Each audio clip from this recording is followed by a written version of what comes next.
95 ফেলি কত তুমি ওঠো তাড়াতাড়ি। বলি ঢেপসি কোথাকার। বলতে বলছি ডিম হবে তোমাদের বাড়িতে? ডিম পাবোই পাবো। সবাই তো তোমরা একটু মোটা। তোমার রাতের মোটা মহিলাদের মোটাই লাগবে, যতই ফ্যাশন করুক না কেন।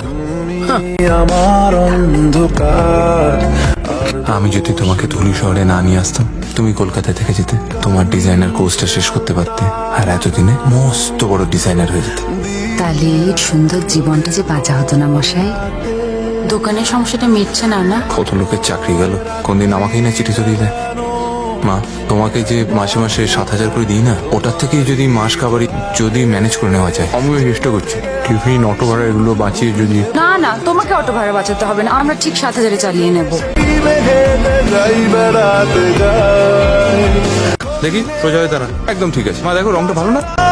মা, এটা তোমার শাড়ি, দেখো এইদিকে এসো না, কি করছো? এই যে দেখুন আপনার শাড়ি পছন্দ হয়েছে কিনা।